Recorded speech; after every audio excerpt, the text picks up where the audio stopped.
Hello students, आते हैं अब हम लोग मोशन इन प्लेन में बहुत ही इम्पॉर्टेंट प्रोजेक्टाइल करने की कोशिश करते हैं। प्रोजेक्टाइल का मतलब क्या होता है? प्रोजेक्टाइल में हम जैसे सबसे पहली चीज़ जो देखनी है, ये मोशन इन प्लेन है। Number one, motion in plane का मतलब दो एक्सिस हमने कंसिडर करे हुए हैं और दो एक्सिस के अंदर। जैसे ये आप बोर्ड देख रहे हैं, ये एक्स एक्सिस और ये वाई एक्सिस, ये वर्टिकली एक्सेलरेटेड होगा और horizontally if there is no force, कोई फोर्स एक्ट नहीं कर रहा, तो ये हॉरिजॉन्टली अनएक्सेलरेटेड होगा। तो इसी को जैसे हम एग्जांपल के तौर पर देखते हैं, जैसे फुटबॉल है, फुटबॉल को हमने किक किया, फुटबॉल को अगर इस या ग्राउंड से किक किया, ये फुटबॉल जाएगी पहले कुछ वर्टिकल भी, अगर इस एंगल पर हमने किक किया, इसे किसी वेलोसिटी के साथ किक किया, तो ये क्या जाएगा, ये यहाँ से ऐसे इस पैराबोलिक पाथ को फॉलो करेगा। आप बिल्कुल अच्छे से रिलेट कर सकते हैं। जब ये वेलोसिटी एक्स एक्सिस और वाई एक्सिस दोनों के अलोंग चल रही है, तो हम पहली बात तो यही कहेंगे कि मोशन इन प्लेन है। प्रोजेक्टाइल को हम स्पेशली इसलिए कंसिडर कर रहे हैं, प्रोजेक्ट कर रहे हैं और वो vertically accelerated, horizontally constant uniform velocity से मूव करें, हम वैसे ऑब्जेक्ट को प्रोजेक्टाइल कहेंगे।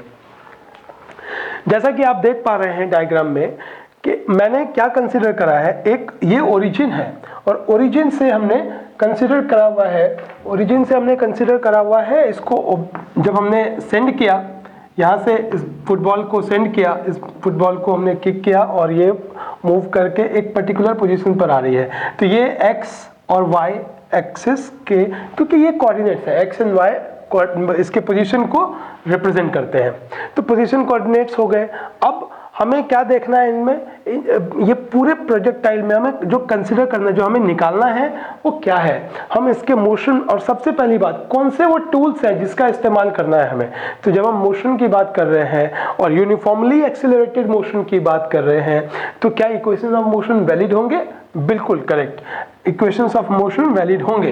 यही बेसिक इक्वेशंस हम इस्तेमाल करेंगे, लेकिन हमें यहाँ पर जो खास तौर से कंसीडर करना है, हमें इंडिविजुअल तौर पर देखना पड़ेगा इनके मोशन का, इनके कंपोनेंट को हॉरिजॉन्टली और वर्टिकली। हमें ये देखना पड़ेगा कि अगर हॉरिजॉन्टली अनएक्सेलरेटेड है, यूनिफॉर्म है, तो इसका मतलब ए एक्स 0 होगा, एक्स एक्सिस के along acceleration 0।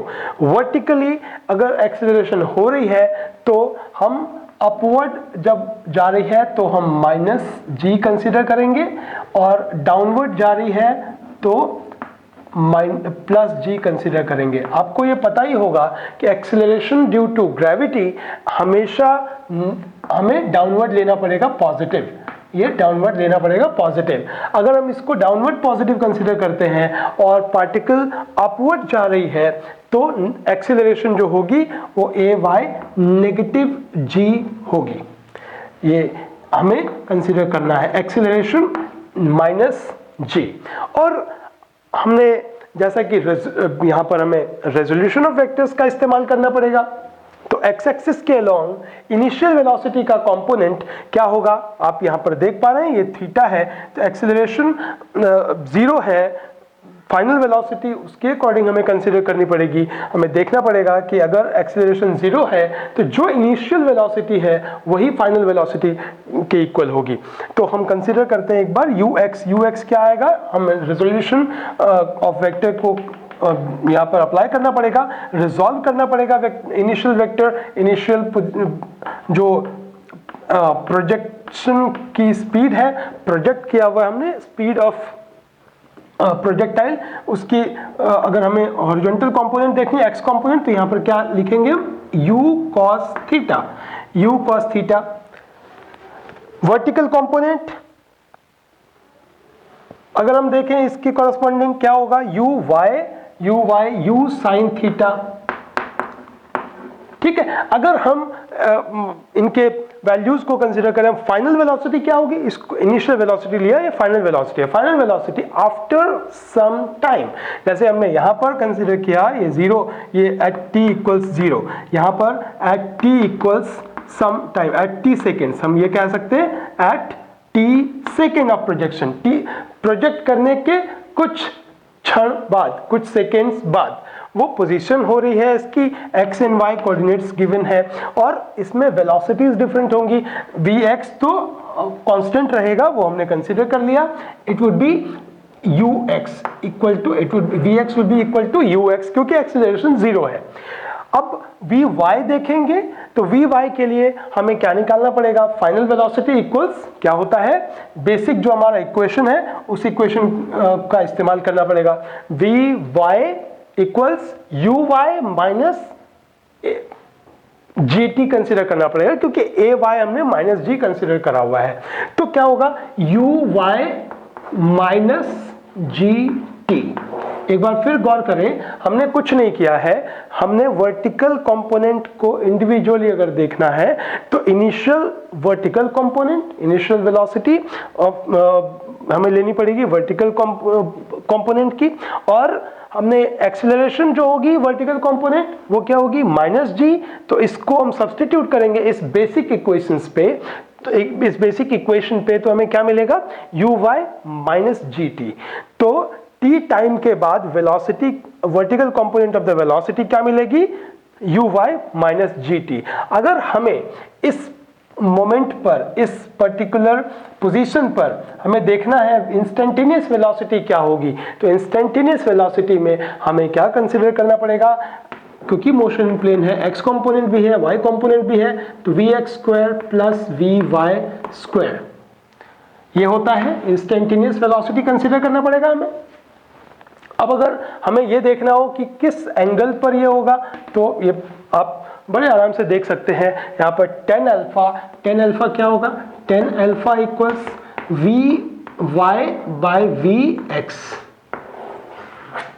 vy by vx। ये इंस्टेंटेनियस वेलोसिटी हम डिटरमिन कर सकते हैं।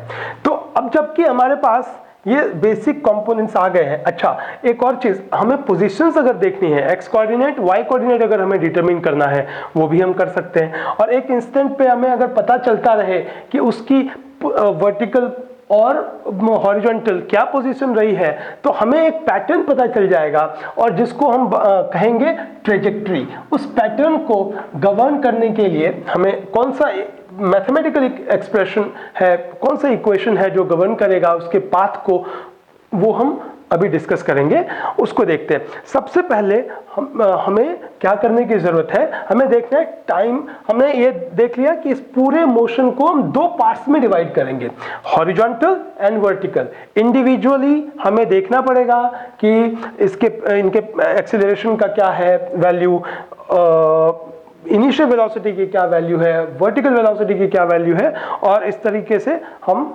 डिटरमिन कर पाएंगे। हमें अगर टाइम ऑफ फ्लाइट देखना है, तो टाइम ऑफ फ्लाइट देखने के लिए हम कैसे पता लगा पाएंगे, हमें ये एक चीज यहां पर नोट करने की जरूरत पड़ेगी कि जितने मोमेंट में, जिस मोमेंट में हॉरिजॉन्टल डिस्टेंस कवर करा है इसने, उतने ही मोमेंट में, उसी टाइम में वर्टिकल डिस्टेंस भी कवर कर रहा है। मतलब ये साथ चल रहे हैं। ये दोनों ही कंपोनेंट्स, दोनों ही distance, vertical and horizontal and vertical, दोनों ये साथ ट्रेवल कर रहे हैं। तो अगर हमें ये देखना हो कि टोटल टाइम ऊपर जाने का, तो क्या होगा, half of the horizontal distance cover हो गया, उतने ही टाइम में half of the horizontal distance, maximum height जो अटेन कर लिया उसके लिए कितना टाइम लगा, half of the journey complete हुई। और another half of the journey क्या हुई, उसमें क्या हम कंसीडर कर सकते हैं कि वो जितनी टाइम उसको ऊपर जाने में लगा उतना ही टाइम उसको नीचे आने में लगेगा।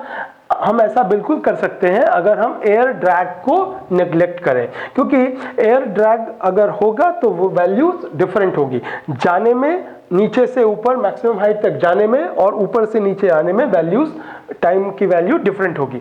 लेकिन हम यहाँ पर एयर रेसिस्टेंस को, एयर ड्रैग को नेग्लेक्ट करते हैं, तो जितना टाइम जाने में मैक्सिमम हाइट पर उतना ही टाइम आने में।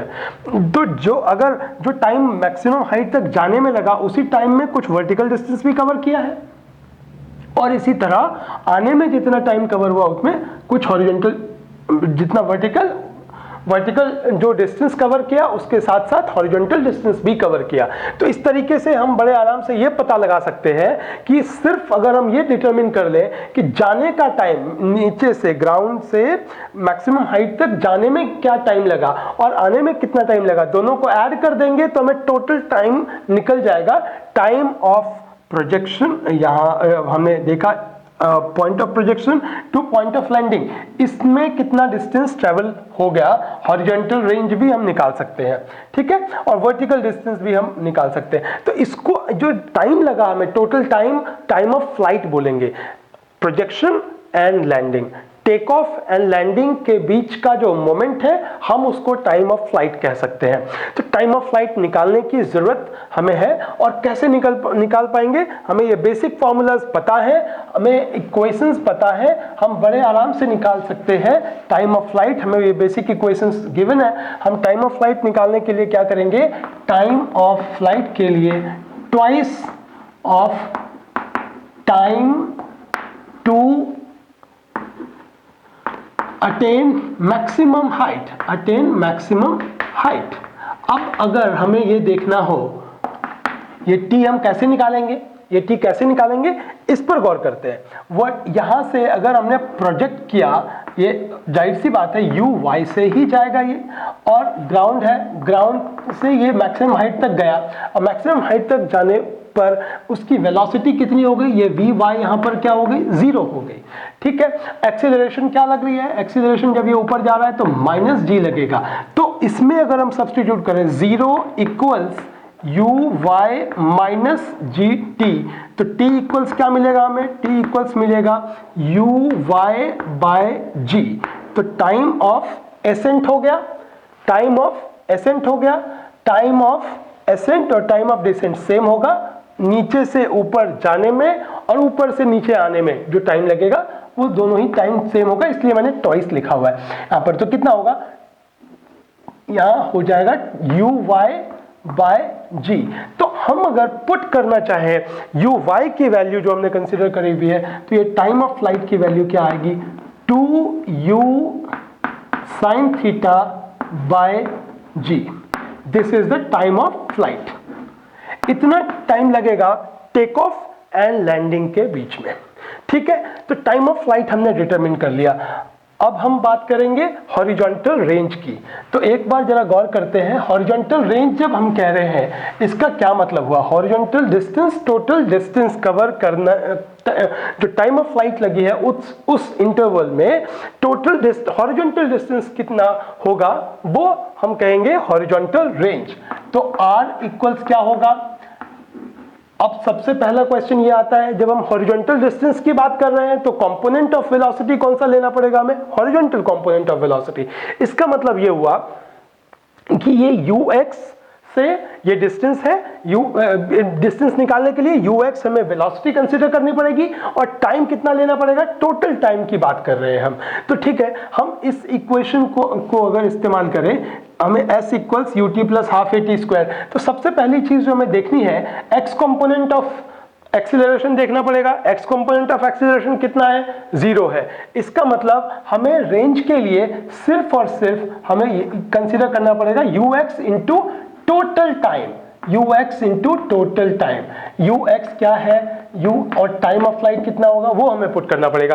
तो ux मैं पहले लिखता हूं ऐसे ही, ux इसी टर्म्स में, कॉस थीटा और इसके टर्म्स में नहीं, ux into 2uy bye G.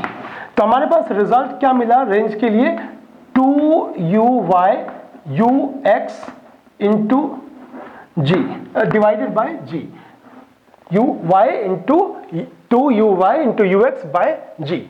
अब इसकी वैल्यूज को हम पुट कर सकते हैं, ux और uy की वैल्यू हम यहां से सब्स्टिट्यूट करेंगे तो रेंज क्या मिलेगा, रेंज इक्वल्स मिलेगा 2uy u sin थीटा और इस तरह 2u square sin theta into cos theta divided by G. एक ये भी फॉर्मूला आपको ध्यान में रखना है, अगर एंगल्स अलग दिए हो जाए, हमने यहां पर एंगल लिया हुआ है हॉरिजॉन्टल एक्सिस से। अगर ये वर्टिकल एक्सिस से एंगल दिया हुआ होगा तो cos थीटा sin थीटा की वैल्यू डिफरेंट होगी, उसको हम चाहे तो पुट कर सकते हैं। हमें एक और जो ट्रिग्नोमेट्रिक रेशियो का हमें इस्तेमाल करना पड़ेगा वो ये है sin 2 थीटा क्या होता है, sin theta cos theta 2 sin theta cos theta, इसका इस्तेमाल करना पड़ेगा। और इस तरीके से हमें क्या मिलेगा, range equals u square into sine twice of theta. इस तरीके से हमें रेंज मिल गया